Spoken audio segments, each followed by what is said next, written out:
mở xuống tung tắc mở xuốngผู้กำแถมเนี่ยผู้ปันเอ็นปันแห้งและช่องข่าวใต้พัชนาขอตั้งมดตั้งเสียอยู่ค่ะวันนี้ก็พบเทบกันในวันที่23เดือนที่9ปี2525เข้ายามกลางวัน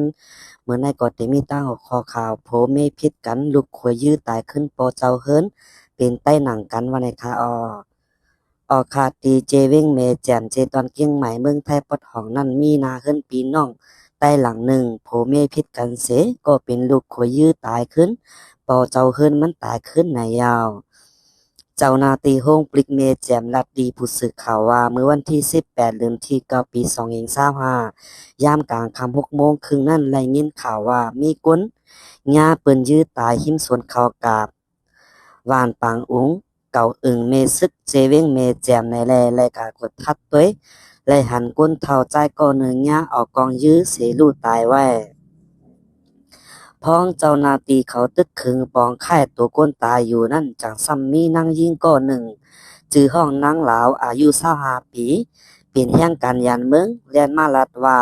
ก็อันง่ายยื้อตายนั่นเป็นปอเขาจือห้องลุงตาอายุ60 ปี65 ปีเป็นไตมือโหคำนั่นโผมันนั่งใจบนท้อง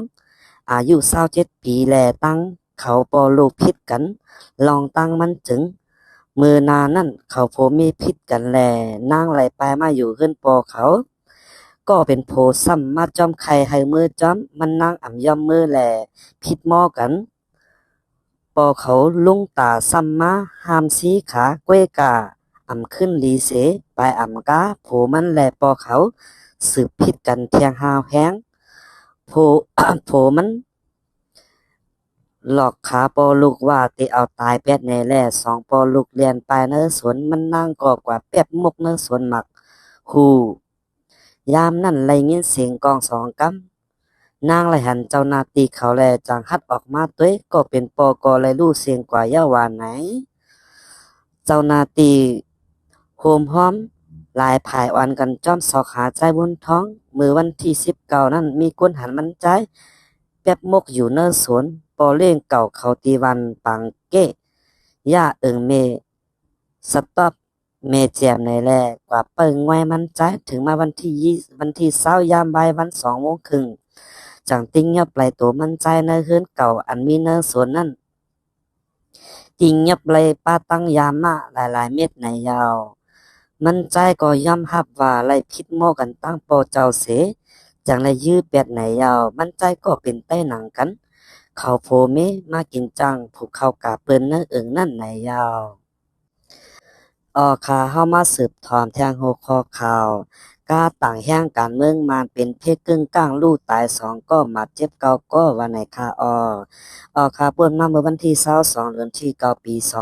2525ที่เวียงปทุมธานีเมืองไทยนั่นกาต่างแห่งการเมืองมันลำหนึ่งเป็นเพศกึ่งกลางผาสายโหอุดแขนต่างเสมี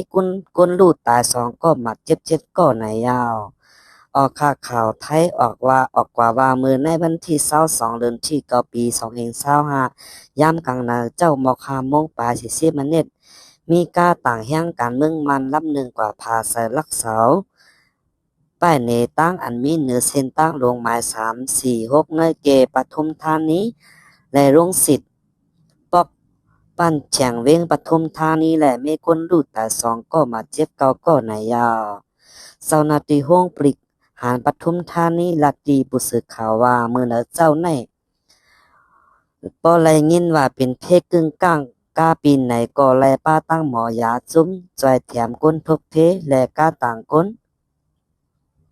เป็นเสกว่ากดทัดด้วยจังซ้ำไรหันรถกาโตโยต้าสีลำหนึ่งเอาโหมันผ่าใส่โหอุดแขนตั้งตีลักเสาป้ายในตั้งเสปินขี่แก้งไว้โหกาก็ยกอยู่ให้หมดมีคนคำไว้ในกากก็ใจ7ยิง2เจ้าหน้าที่เลยตัดแปดเล็กเสเอาออกมาหยาบเย็นว่าไหนค่ะเจอเขาอะไรมาเจ็บหมดก้นหอกาลืมตัวไว้ใจก็อันนางมาตีหิมก้นหอกาแหละตั้งยิงอันนางมาฝ่ายหลังก้นหอนั่นเต้มาเจ็บแห้งและลูกตายกว่า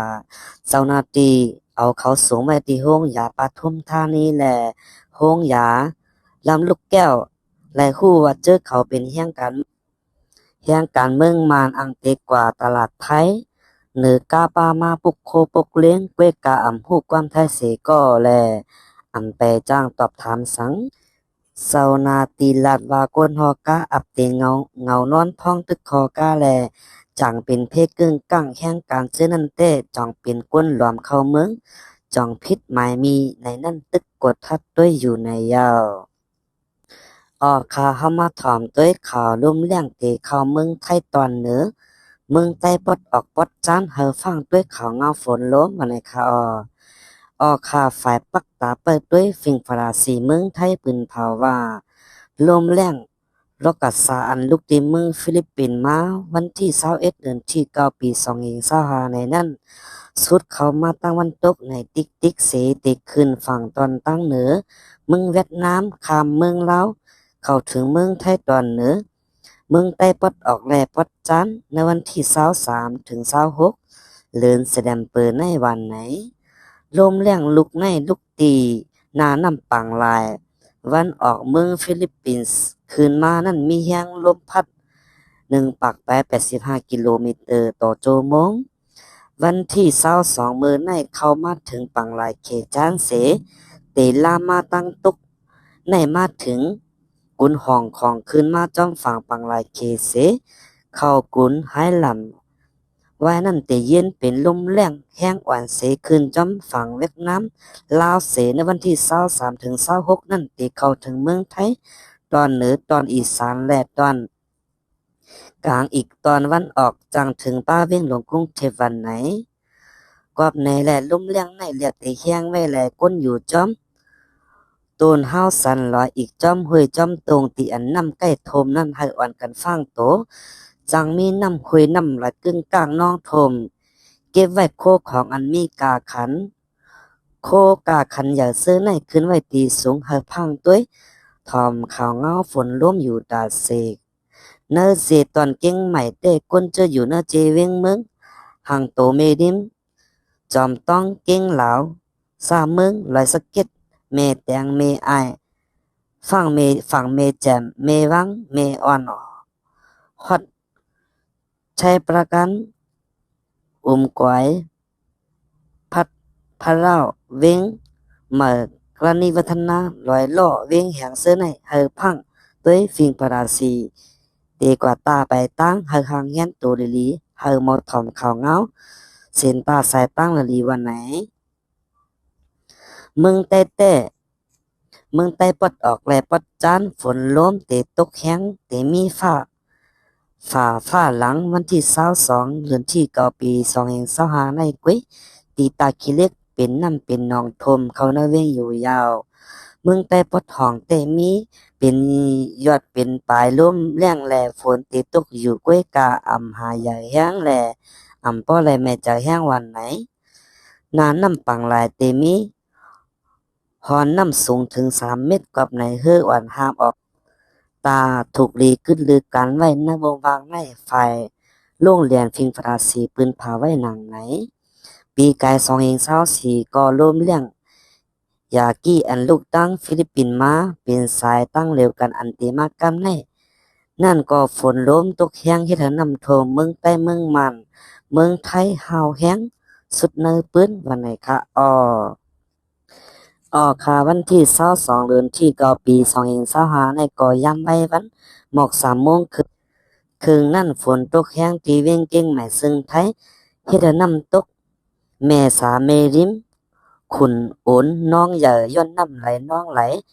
น้ำไหลสุเทพก็น้องไหลลงเข้าเนื้อจำเก่งแม่เสน้องเข้าปอกจังเข็นเข้าถึงเนื้อเฮือนเนื้อเยกุนปื้นตีวางไหนค่ะงิ้นจมหมดงิ้นแหน่ปูปันเอ็นปันแนงแล้วช่องเขาทั้งหมดทั้งสิ่งยันสู้ให้อย่าเลยกินวันก็เล่นแอมสากันปูก็กดก้นเสกกำค่ะไม่สูงค่ะ